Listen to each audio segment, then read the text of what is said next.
Hi, everyone. We'll just give it just a couple seconds to make sure everyone can hop on. Do the digital courtesy, make sure everyone's audio works so they can hear my lovely script and way more importantly, Tiffany's presentation.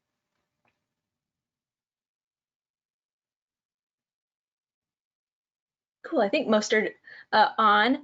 Good afternoon, everyone, and welcome to the Indiana Youth Institute's webinar titled Reflect, Refresh, Recharge, Tips and Tricks to Take Care of Yourself Over the Summer. My name is Casey Zufelt, and I'm the Program Manager of Conferences and Trainings here at IYI, and we're so glad you've joined us for today's presentation.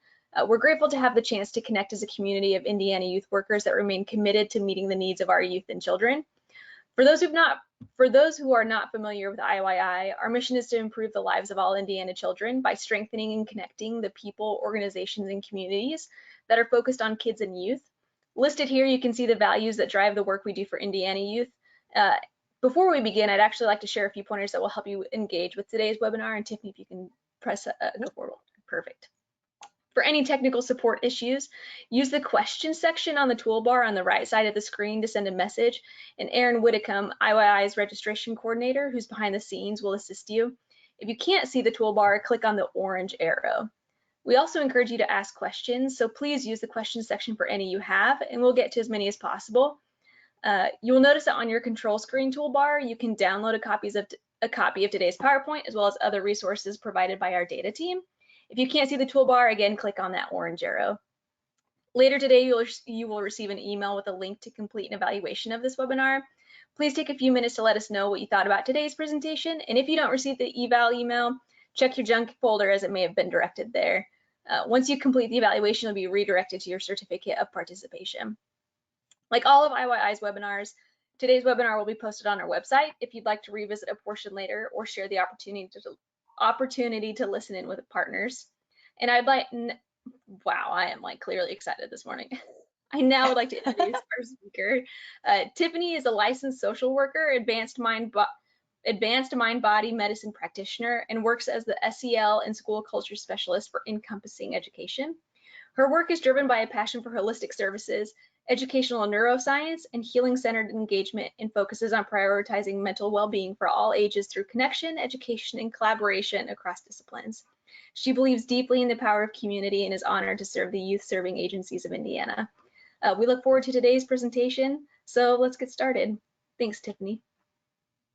Thank you, Casey. All right, well, welcome everybody. I'm so excited to be here, and I will be honest, this talk about taking care of ourselves and honoring ourselves in order to better serve our communities is a passion of mine.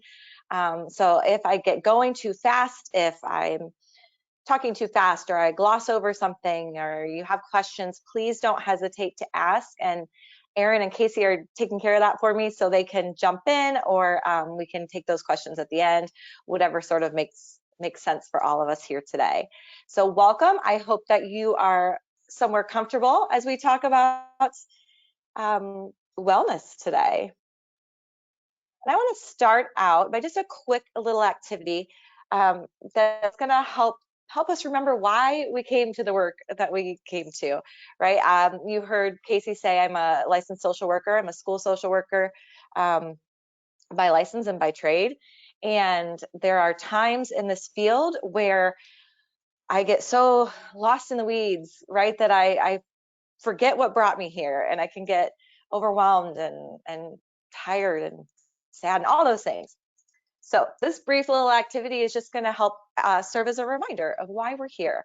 So if you have a Post-it note or just a piece of paper, scrap paper, or if you just want to visualize it, whatever works for you, whatever feels comfortable for you, just take a few minutes and draw a simple little picture that represents what brought you to this work.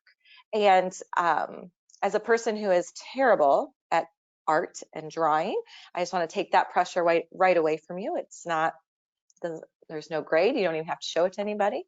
I will show you mine, and well, I guess I won't, but or I'll try to. I don't know. It's stick figures is my point. So take a few minutes, draw a picture that represents what brought you to this work.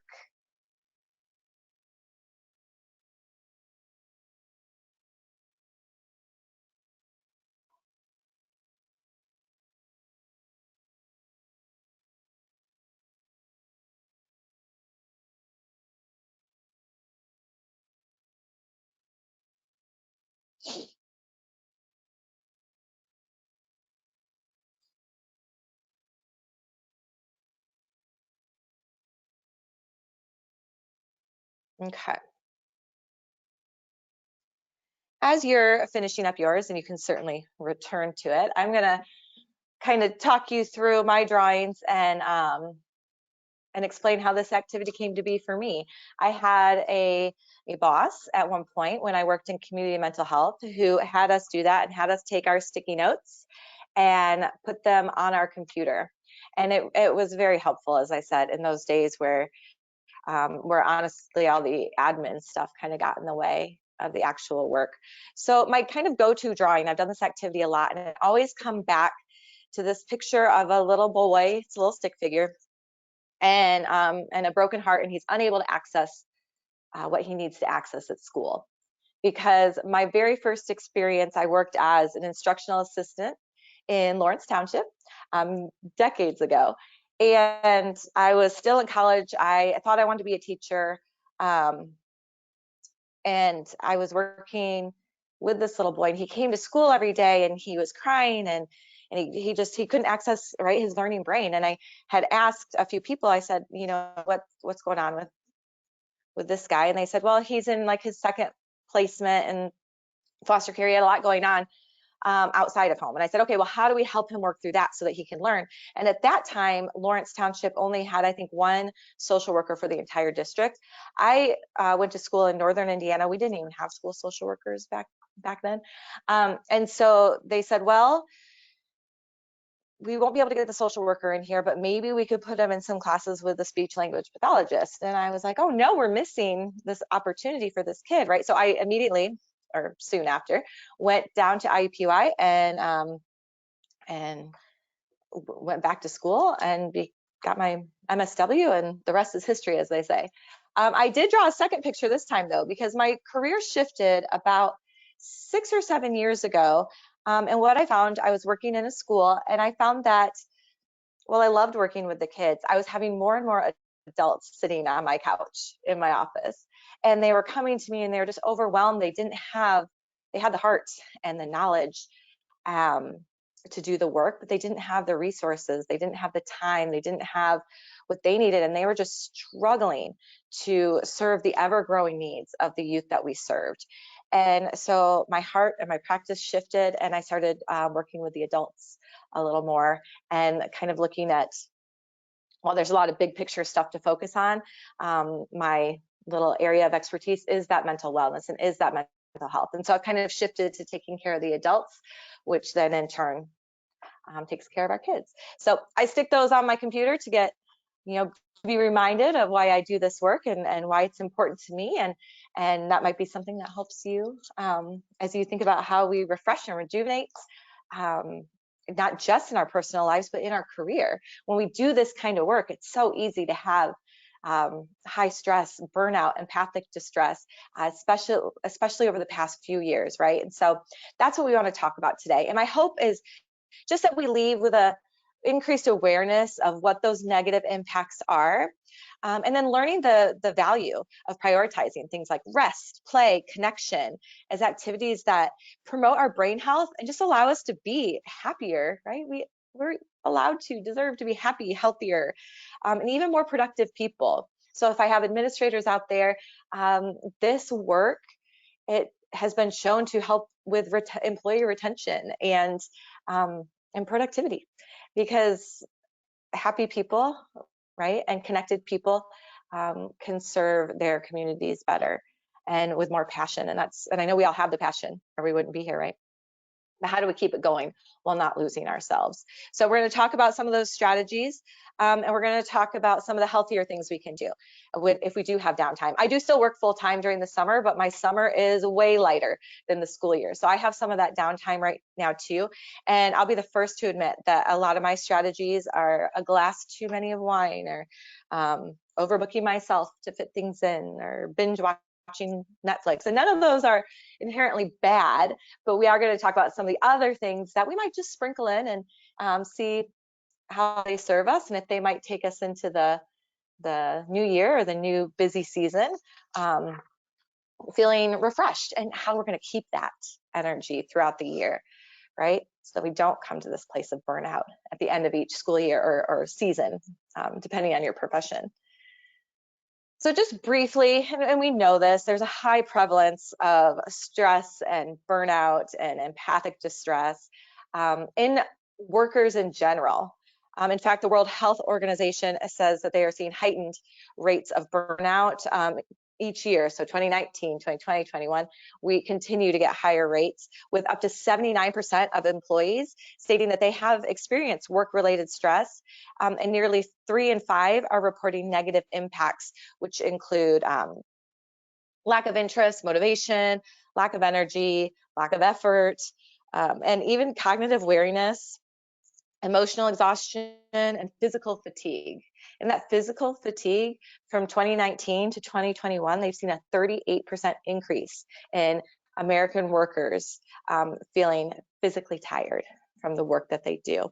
And these rates across the board are higher, as you can imagine, in human service organizations. So for our teachers, healthcare workers, youth service providers, we see an increase of not just stress and the negative impacts of stress, but empathic distress and burnout.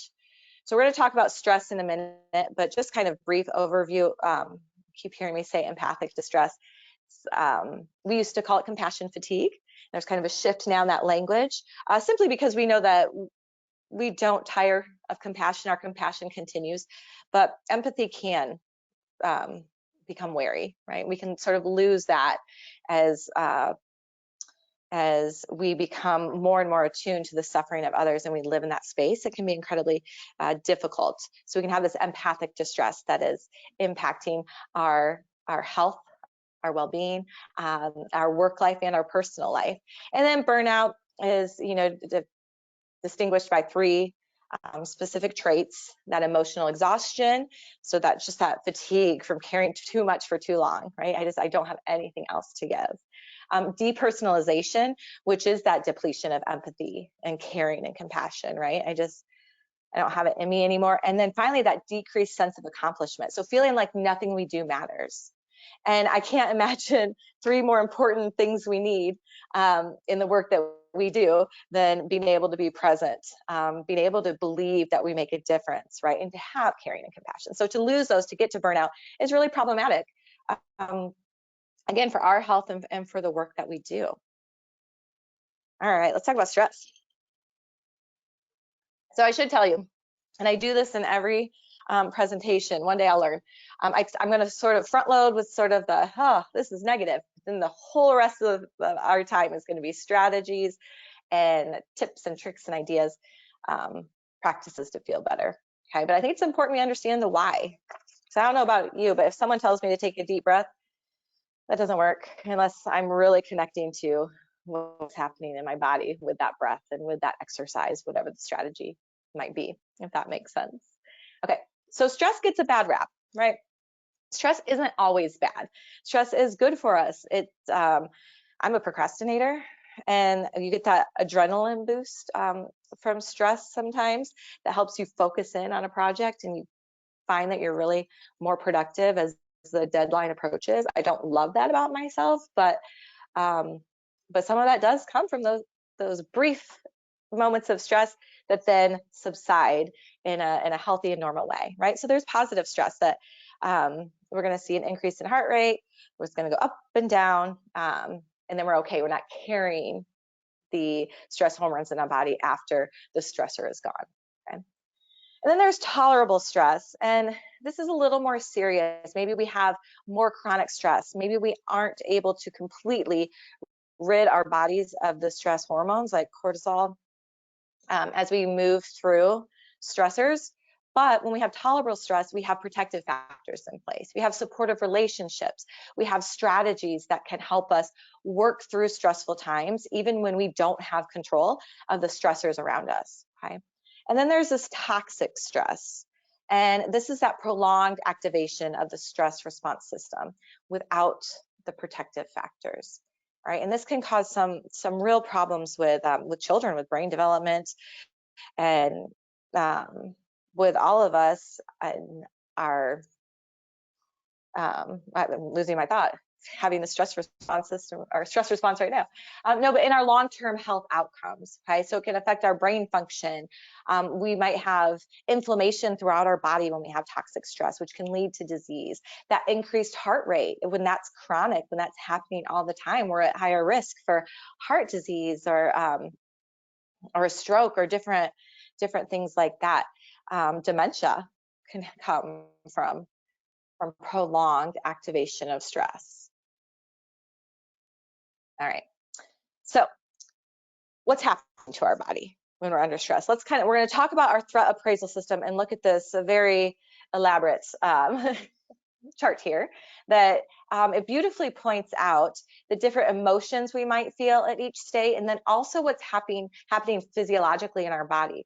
Okay, so you see that social engagement at the bottom, that green. So this is when we are, you know, in a baseline state.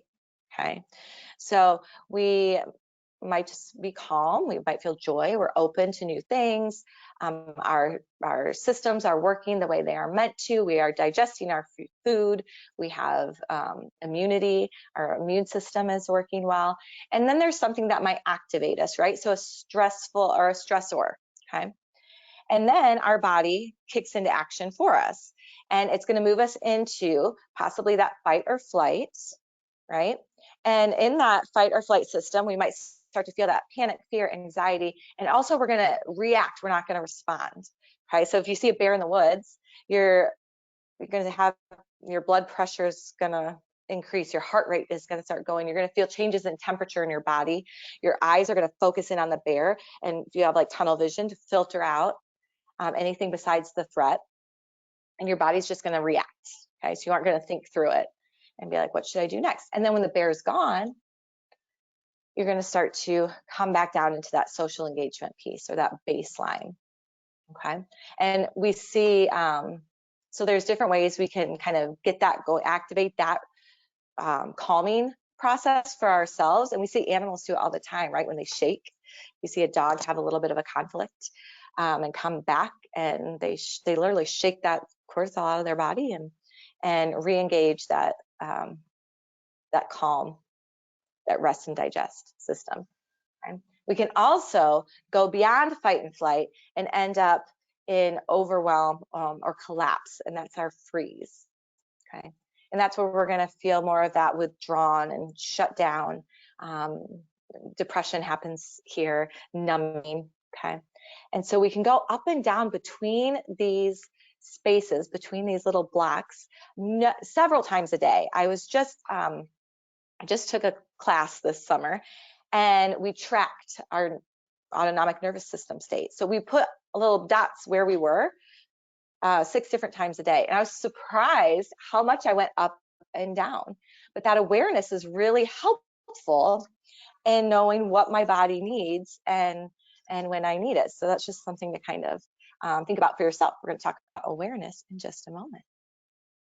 So if you have questions about this later, I'm happy to go into it a little deeper. I got a little like super brief overview, just touching the surface, right? And then again, just thinking about that impact, short-term and long-term, of that chronic and toxic stress. And I kind of talked through those, but you can see them again, not just physiologically, but psychologically, compromises our mood and brain functioning, increased risk for mental health issues. And then that spiritual piece, just simply meaning that it's essentially the definition of burnout, right? That emotional exhaustion, loss of empathy, and feeling like you no longer make a difference.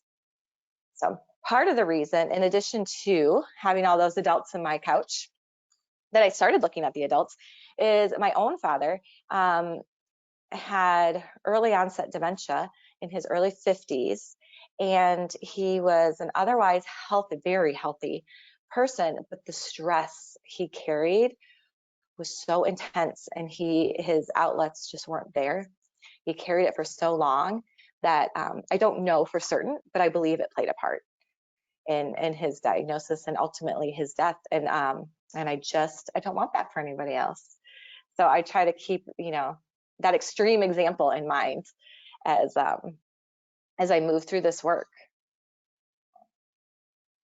So do you have any questions? Pop them in, I'll ask. We're gonna move to the good stuff now. The what can we do? How do we stay relaxed and refreshed? Or get relaxed and refreshed? Well, first of all, we need to understand that rest and play is important, and we need to get rid of that badge of exhaustion, of overworking, right? Brene Brown, just I'm sure a favorite of many of yours and a favorite of mine. I have read and reread the Gifts of Imperfection, along with some of her other books. But in it, she talks about cultivating play and rest. That's just an important key to wholehearted living. And I go back to that time and time again. I, like many of you, have, I don't know if I grew up with or where the mindset came in, that when I'm relaxing, I love naps. When I take a nap or when I sit outside and read a book, that's unproductive, right? And that I should be doing something else. But that's not at all true. That rest is reparative. That rest is restorative and healing. And only when I allow myself to have it, not when I'm shaming myself for doing it, right? So what are some of the benefits of rest and play? Well, it manages our stress, first of all. So playing triggers the release of endorphins, and endorphins promote an overall sense of well-being and can even temporarily relieve pain, which is pretty amazing.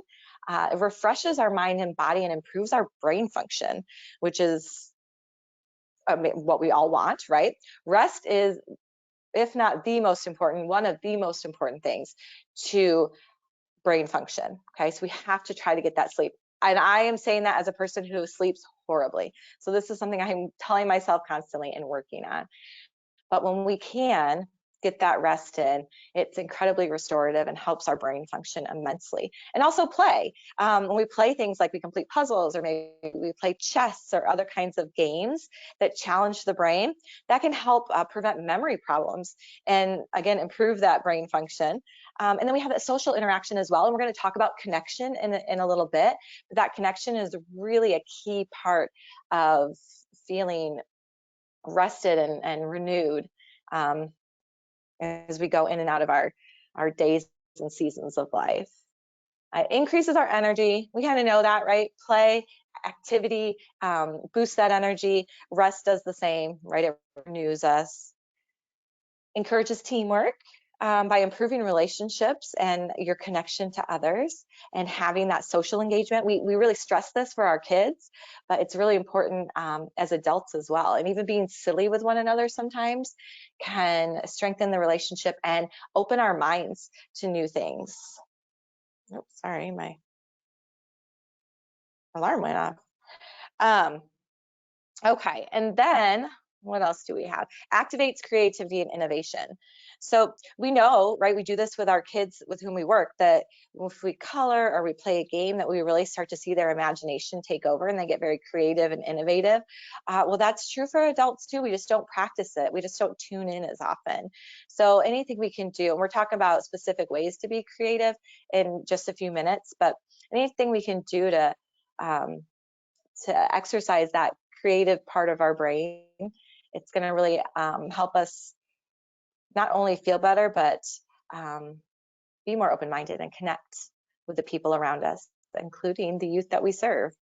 And rest and play allows for an open mind. We can have more flexible thinking when we are feeling rejuvenated, when we are feeling energetic, when we aren't feeling stressed. So all these great benefits. So how do we do it? Right? Tiffany, stop telling me about all these things. Tell me what to do. All right, so the most important thing we can do is just have awareness. And that's why I go through all of that, talking about stress or talking about how we move within these parts of our stress or our threat appraisal system, okay? Because when we have that awareness, we're better equipped to handle it. You know, they say you can't tame what you can't name. So when we name it, then we can reach into our toolbox and grab the specific tools that help us work through whatever it is we have going on. And the goal, and this is important to remember, the goal is not always regulation. And I was horribly guilty about this. Ooh, sorry, early on as a parent. My younger child carries a lot of anxiety. And I was always, I'm always trying to give her these tools and co-regulate and get us to this like peaceful state. And at one point she said to me, she said, "You always want me to be calm." And I was kind of denying her this permission to feel her really big feelings, which is the opposite of what I meant to do. And I was like, oh no, I'm giving the wrong message here. I want her to feel happy and healthy, but these big feelings, they're not bad. Emotions are not good or bad, right? They're just data points. They just tell us what our body needs. So the goal is not always regulation, but just recognizing when we're dysregulated. And if we know what makes us feel good, what is cues safety for us in our brain and in our body, or things that feel good to our nervous system, then we can do those things, right? And we can feel what we need to feel in a safe way. So again, with these emotions, not being bad or good, that's true as long as we're moving through them. When we get stuck in an emotion, that's when we start to have problems, right? So we get stuck in sadness, that can turn to depression. Even when we get stuck in joy, that can turn into hysteria, right? Stuck in fear, we maybe carry a lot of anxiety. So we just want to have some awareness and recognize when we're moving between brain states. So this is this emotion sensation wheel, and it's in the references there where you can access it. But I just think it's so helpful because sometimes we don't have the words, right? Sensations are the language of the body. So sometimes we can't name the actual feeling. And when we're working with kids, that can be particularly difficult. You know, a lot of kids that, in my experience, go to anger, right? I'm angry, I'm mad. But when we look at this and we look at that outside circle, we can start to have them notice sensations. So what do you feel in your body? Okay, you feel hot, your jaw is tight, I have a headache. Then we can move up. Maybe I'm feeling mad. Maybe it's anger, right? And this is extremely helpful, again, not just for our kids, but for our adults as well, just to kind of be able to name what's going on with us. And when we can name it, we know what different things help our body. I know for me, when I get dysregulated and I am in that fight or flight with big feelings of nervousness or anxiety, what I want to do is ruminate, think over and over. I don't even know, like just talk about it probably too much. But what I know helps me is moving my body. Do I always do it? No, but I'm working on it, right? We're all a work in progress. So I can identify, hey, you need to go for a walk. Just go for a quick walk around the block. You don't even have to put on your gym clothes, it's not like that. You just need to move your body, right? Okay, so we're gonna start with that awareness. Real quick, sorry, we have a question. Oh, good. With that chart, someone's asked, I want to adapt this for my 9th grade ELA classroom. Is there a simplified version of that chart I can use in the classroom? I don't know that there's a simplified of this specific, and in fact, this is the only one where I've seen the emotion and sensation wheel. But if that person wants to, at the end, you'll have my email address. If you want to reach out to me, I do have some images of, in fact, a teacher who has put sensations like that on a wall with different like little characters, and it is much simpler than this wheel.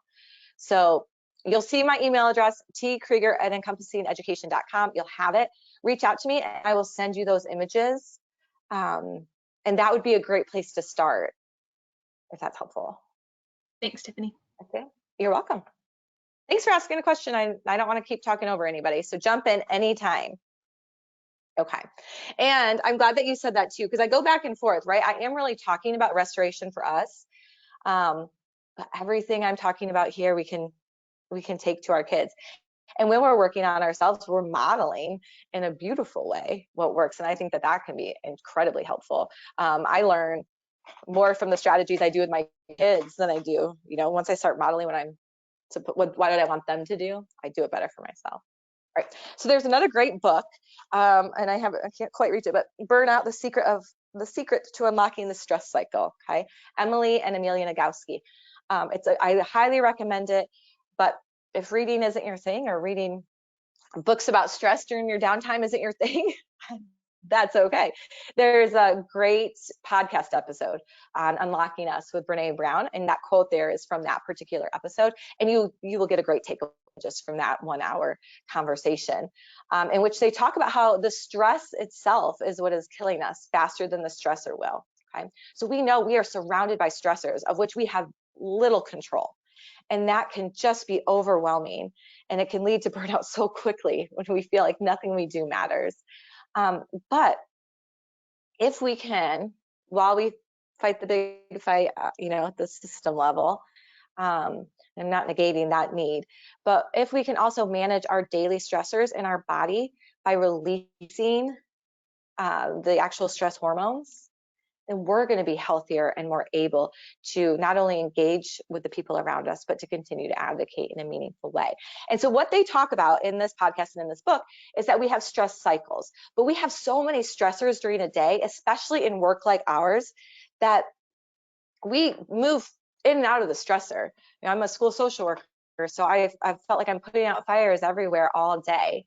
And I move to the next one and the next one, and that's what I do. That's my job, and I love it.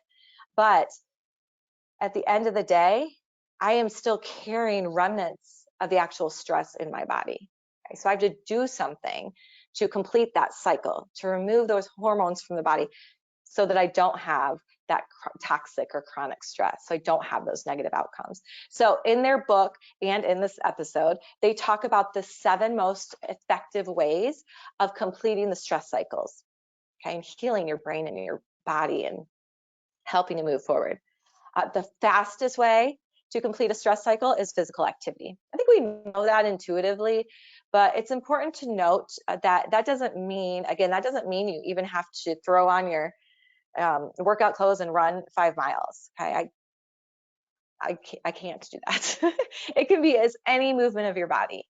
It can be dancing. There's a great shaking and dancing activity, Center for Mind Body Medicine. It's been transformative for the people I've seen practice it, myself included. And it's literally just shaking your body, taking some deep breaths, and then just dancing without judgment, which can be hard. Okay, so physical movement. Anything that's, it can even just be tensing up all your muscles and then releasing them. You can go through your body, do one at a time. You can do your whole body. So any kind of physical activity is going to be the quickest way to engage that calming or that rest and digest system, okay? Breath is kind of the gentlest way in. And that's gonna down-regulate your nervous system. We're gonna take a slow breath in and a really slow, long breath out. And that's going to engage your parasympathetic nervous system really gently in a non-threatening way. And if you can tune into your breath for just 1.5 minutes, notice the thoughts, but return to the breath. So we're going to notice our thoughts without judgment. I'm sure you've done this type of meditative activity over and over. That is going to be, again, the gentlest way to engage that calm and digest system. Positive social interaction is a great one. And it doesn't have to be like a night out with friends or having a big group of friends even. It can be a positive social interaction when you go to pick up some food or you go grab your coffee. I had this, there was this man who worked at a Starbucks near me. I don't think he works there anymore, but I would go every Friday just to have the interaction with him handing me my coffee. He just made my day. And it was just the briefest interaction. But that positive social interaction cues to your brain that you're safe. And a safe brain is a brain that's ready to engage and learn and grow. So that positive social interaction is a great one. Laughter. So there's actually a laughter meditation that I will not model for you because nope, but you can do it. And just start laughing, okay? And it's gonna start fake, but once you start going, it's gonna turn into this big, genuine belly laugh. And it feels great. It is very therapeutic. It is very awkward.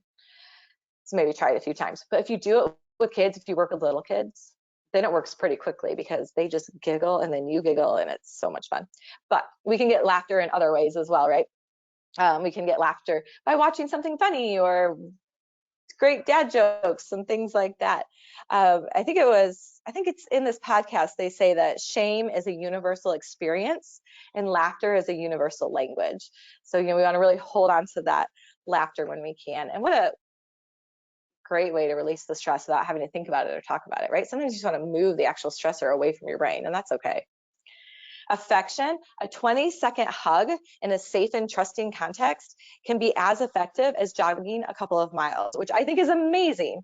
Okay, so it's not leaning, but So we're not like leaning into someone, but you're centering your own gravity and holding on to one another, like both the same lean, if that makes sense. I say that very well. But with your safe person and just breathing together. I have a friend who gives her kids 20-second hugs every day, and they do not like it, but but they do it, and it's supposed to release those stress hormones in a really meaningful way. Okay, so a big healthy cry is the next one. And I know this makes people uncomfortable. I was working with someone who was a candidate for political office, and she just had it was overwhelming. She had a lot going on. And I asked her, I said, have you cried? You just need a good cry. And she said, Tiff, if I start crying, I won't stop. That's not true. You will stop, and sooner than you think. So big, healthy cry, it doesn't solve the problem. We know that, right? It doesn't eliminate the stressor. With those tears, that's a physical expression of stress. It's your body letting you know you need to release it in some way. And when you allow it to happen and release from your body, we've all, or many of us have had that good big cry, whether it comes from a movie or something else where you just feel exhausted, but better after. So that crying can be incredibly healthy and healing. If you want to cry but not think about the stressor or not relive a stressor, an activity you can do is go through the crying experience, but focus on something else, like how many tears do I have coming on? How many times I have to blow my nose? Like, the details like that.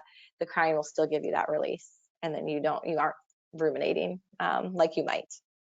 And then finally, I told you we're going to get back to creativity, so that self-expression, including just imagination, whether that's through writing or acting or playing, is one of the most fun ways to bring that play into our daily life and also complete a stress cycle. There's Carrie Fisher was quoted as saying, take your broken heart and turn it into art. So that there's truth in that. When we can take the stress that we're carrying and turn it into something beautiful, that can be pretty amazing. Again, in this podcast episode, I think they talk about knitting, and they said like they were just having a lot of anger and sort of rage. And she said, so I knit some rage booties for my friend's baby, which that just made me laugh. But I mean, she released the stress and had this beautiful gift for a friend. So there's another, Brene Brown talks about a family friend whose son died unexpectedly, and this friend was a choreographer, and so she created a dance, just in her studio or in her basement, I don't even know, but it's just for her, and it was the catalyst to her healing. So that creativity is huge. So if there's something you love to do, cook, draw, paint, whatever it might be. I'd like to scrapbook. I mean, it's kind of outdated, I guess, but that when I have done that, it's been great, a great outlet for me. So I'm sure you have if you have other ideas, throw them out there, but any kind of creative outlet.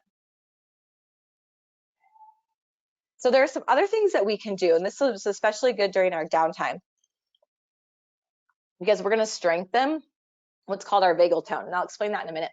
But when we do that, what we're doing is we're training our brain to move from that fight and flight to that rest and digest faster.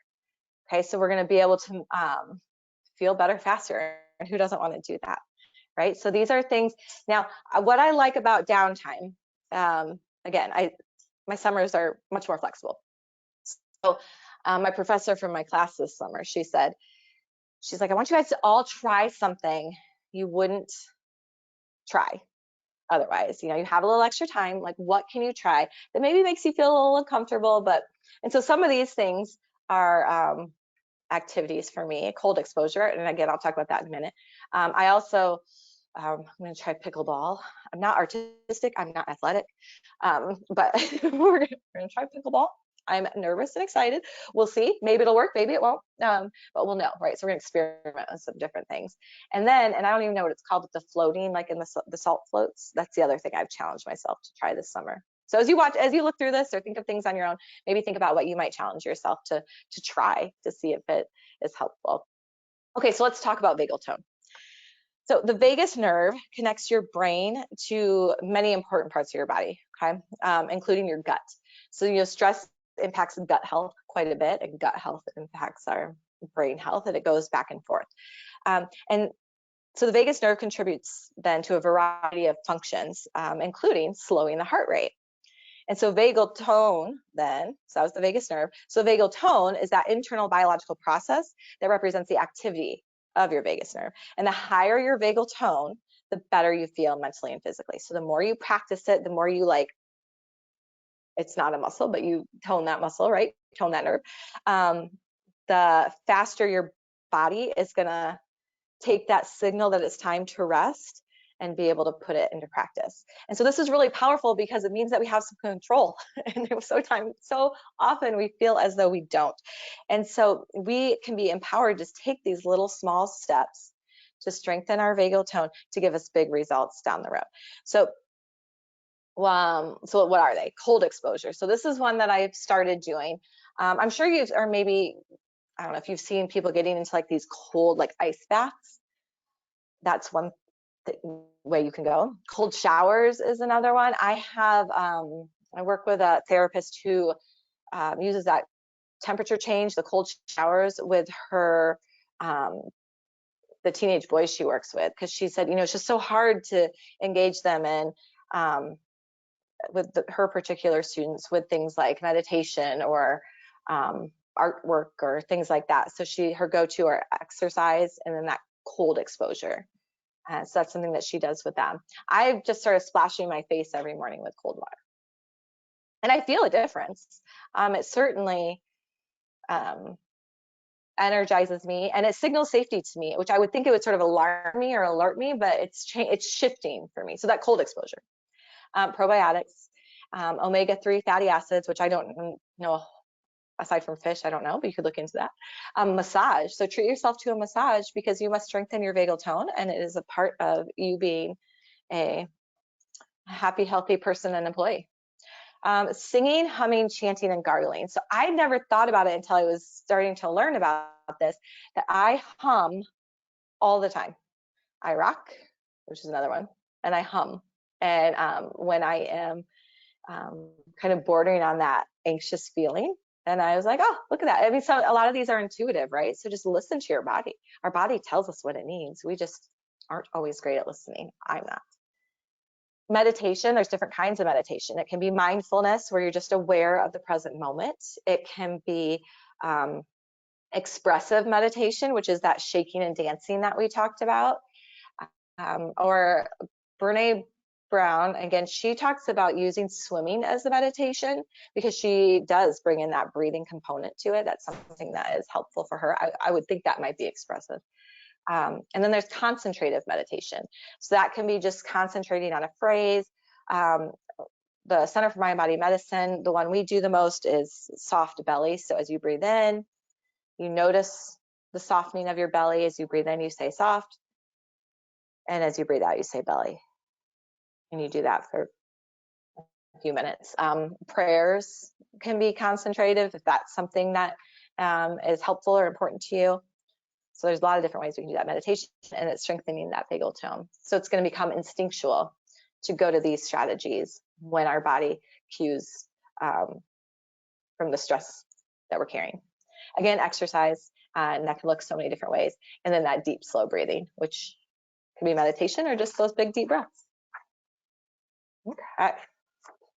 Again, jump in with questions or things that you do too, because I know there's so many more that you're already doing. But I do want to talk about connection, because this is a big one, and this is a great one to use our downtime to re-engage, right? To strengthen connection and find new ways. I love Brene's definition. I define connection as the energy that exists between people when they feel seen, heard, and valued, when they can give and receive without judgment, and when they derive sustenance and strength from the relationship. I was reading Atlas of the Heart, her newest book, and reading about connection. And I had dinner with 2 work colleagues who have become friends. We had dinner together, and I left feeling like that was connection. That was genuine, beautiful connection. And I knew right away, I felt calm. I felt joyful. It was really wonderful. And so we can find connection a lot of different ways. So one of the first things I want us to think about, okay, so let's just take a moment and think about what Dr. Lori Desautels calls our anchors, okay? So who are the people in our lives that we can go to and be our most vulnerable, and these people make us feel safe, okay? And places can be anchors as well. Casey and Aaron and I, before we all hopped on here today, we're talking about where each of us have lived and things like that. And I was saying, well, I live in Indiana, my family is in Michigan, and there is a beach in a little town of Michigan that is an anchor for me. I feel calm and safe anytime I'm in that place. Just think about that for a moment. What are your anchors, or who are your anchors? And having that awareness is important when we start to feel dysregulated, or we start to feel like we need something, okay? And we can strengthen those during this time of rest and be intentional about that. And then we have that to turn to in our busier times, right? We can say, okay, I know that this is what I need in this moment. Recognition has the same benefits as gratitude. Okay, so we know all the benefits of gratitude. Essentially, it makes people happier. And there's all this proof and all of the happy hormones and all this evidence about the practice of gratitude and how that can really make people feel more connected and feel better. Well, recognition can do the same thing. And so when we can recognize the people in our lives and let them know how and why we love them, that is one way we can practice recognition. We can also hold on to the times that we've been recognized, and we should revisit those, and we should go back to, praise that we've received. Now, I know as a school social worker, you don't always get a lot of positive feedback in the field, but when you do, oh my gosh, I hold on to it. I worked with a school psychologist, my first year, and then on, and I think it was my first or second year, and I kept going to her and asking for I just wasn't doing well. I couldn't do anything for these kids because I couldn't do anything for myself. And she said, you need a warm fuzzy file. And I was, say more. So she has a physical file, and now I do too, like a file folder, and mine says warm fuzzy. There's lots of other names for them. You can call it whatever feels good to you. And I started putting in any like a Post-it note or a note from a kid, or there's an email someone sent to the superintendent that, to be honest, it was an email of this person was having a hard time. They weren't happy, but in it they said, but that social worker lady, I'm going to use my name, that social worker lady has been supportive in this way. And I cut that piece out and I put it in my warm fuzzy file. It has grown, but at the beginning it was pretty bare. But when we return to things like that, and when we sit with it, I don't remember if it's like 2 or 5 minutes, but when you sit and you read through those things, it can activate those same happy hormones and responses that you experienced when you first read it. Okay, so revisiting it can bring it back. So pull together your recognition, put it where you can see it. Take time to recognize others, because we get that feeling when we offer up praise as well. So wellness partners, and this is what I'm using, this wellness partner idea to help me try those new things I talked about. So pickleball, terrified. I'm so bad at sports, but I found myself a friend who I feel safe with. I would consider him an anchor. And we're going to try this new thing together. And I'm going to see if that's not only a connection activity, but maybe it's a stress cycle ender for me, right? Or maybe not, and maybe we'll have laughter. So we'll see. And then shared creative space. So where can you be with other people who like to create, or what can we do to, there's all different ways we can do this, whether it's even just going to like a physical art studio, or doing like a wine and canvas type thing. There's so many other things. You can be creative in and music, right? So sitting down with friends and writing or playing music, or again, endless things that I know you know, cooking, cook together, but sharing creative space with other people, okay? And celebrating. We aren't always great at celebrating the big and the small. Some of us maybe, I'm not. I move and move and move. And so that's something I have to be really intentional about. And it's a great way to connect, and it's a great way to rest and feel renewed and re-energized. So just celebrating by noticing the great things, the progress, even if it's little, anything like that. So what am I missing? You know, how else do you connect? You can think about it, you can write it in, you don't have to. I'll give you a minute, but I know I'm missing so many things. I just want you to think about them as we move forward. I'm going to keep going, but jump in if you want to, because I just have a few more slides and a few more minutes.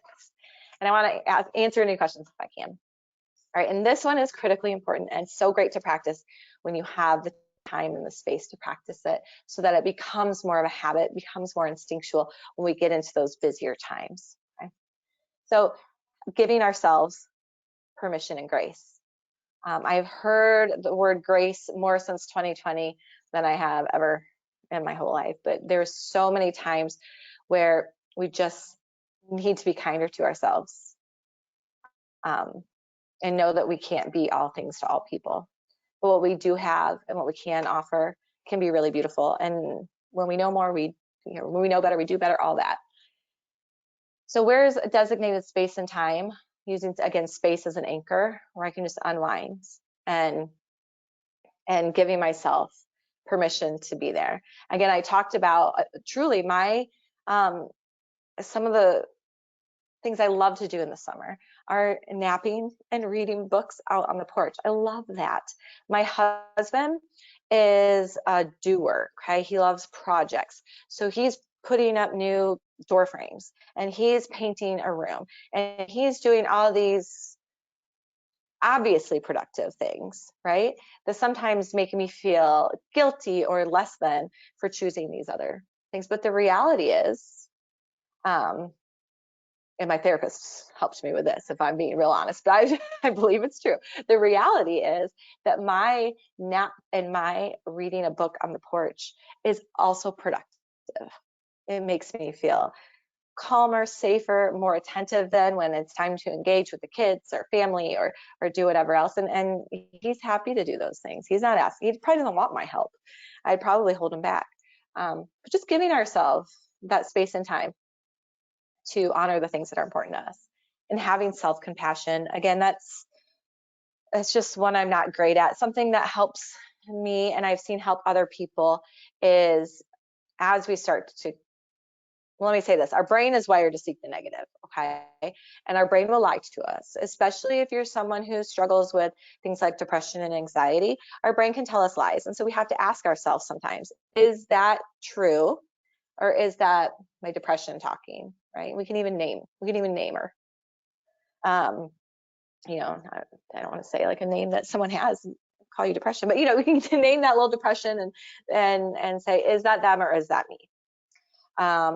Another thing we can do to practice self-compassion is simply say, would I say that to someone I love? Would I tolerate someone saying that to someone I love? Would I say that to someone that I do not like or get along with? Because I'll tell you what, I am way meaner to myself than I am to people that I don't particularly care for, although there aren't that many people. But so just kind of reframing those thoughts and allowing ourselves to be kind and granting forgiveness. So part of that brain seeking the negative can lead us to automatic negative thoughts, and that is to protect us, okay? But what can happen is we can have some kind of cognitive distortions where if we find ourselves using language like always and never, you know, I'm never going to be able to do this, or I always mess this up, or you know, fortune telling is another kind of automatic negative thought where I'm just predicting either what somebody else thinks or what the future might be. So a strategy for challenging automatic negative thoughts, and this is Dr. Daniel Amen. He's a psychiatrist who studies the brain, has phenomenal tips for brain health. And he says, ask these simple questions. Is that thought true? Okay. And what evidence do I have telling me that that is true. And most times we're like, all right, well, I guess we don't have any evidence of that, and we can start to reframe. And then finally, written permission has been a game changer for me. Just literally writing out, and this is a Brene Brown practice, writing out, I give myself permission to be present for this webinar. I give myself permission to be imperfect and enough. I love that one. My husband and I don't often get nights out without the kids. And when I do, I often worry about the kids. And I was talking to a friend and she said, write yourself a permission slip. I give myself permission to trust the caregiver that is with my child tonight and to enjoy my time with my partner. And it helped. So it's a practice I've done time and time again. And then that is pretty much it. I just want you to kind of think about then maintenance. So we take this time to refresh and to renew. And then what tends to happen is that we're back here again next summer. Like, oh, the whirlwind of burnout and stress. And we do it all over again. And while it's nice to have this downtime, what can we do to help us all year long? And for me, that's really thinking about those stress cycles and increasing that vagal tone to try and make my brain, help my brain transition in and out faster. But I know it's a struggle. But I just want to think about that. So while any questions you have, you will get a copy of this. I just want to make sure I give you there's my team. Here's my information. Feel free to reach out. I welcome it. I love it. Really do. What questions do you have? I'll give it a couple seconds for any questions to come Sure. in for sure. It was a lot fast. It was great though. There's a lot of really helpful information that I hadn't thought about before, particularly those like giving yourself written permission. I'd never even thought about doing that. And I tell you, it was a game changer. And when we think about it, so there's I worked with Dr. James Gordon at Center for Mind Body Medicine. He's phenomenal. And he says, it's all simple. He's like, but it is not easy. And it's so true that when we get down to it, there are simple things, but not in the slightest way easy. Yeah. I agree. Well, we don't have any questions coming in. Okay. Just a reminder to folks, there's Tiffany's email. And as a reminder too, there's a copy of the presentation. Just kidding. We have one question. Oh, okay. Any classroom strategies you found particularly helpful for students? For students, for students in general, I find that when we talk about that awareness piece and even integrate any of the practices that we talked about today for ourselves, when we model them or integrate them into like our policies and procedures, I find that to be helpful. The biggest one I have found is breath. And it's simple, but I talk to the kids about why we're doing it. And I have some resources if that's something that you're interested in doing. But I've done it with 3-year-olds in the therapeutic session all the way up through high school, different ways to talk about what's happening in your brain. And I do breath and exercise, just kind of the fastest way to regulate and the gentlest. I talk about why. I start every session or every class. I go into classrooms and I also have private sessions. I start everyone with a different breathing activity and I end it with something as well. And that's been, I've seen powerful results just from that breath. But reach out and I can send you more actual tools.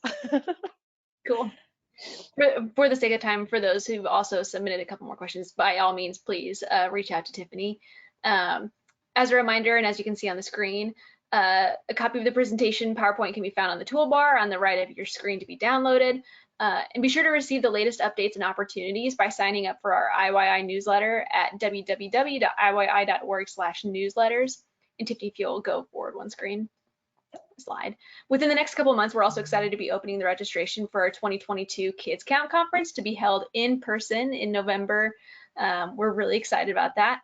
and then if you'll do one more for me, Tiffany. As I we sure will. conclude, I want to also thank our attendees who joined us today. We appreciate your impact and value your voice and the choice you've made to learn and partner with IYI today. And later today, you'll, again, just a reminder, you'll receive that email with a link to complete an eval of this webinar. Please, please, please take a few minutes to let us know what you thought about today's presentation. And if you don't receive that email, remember to check your junk folder just in case it went there.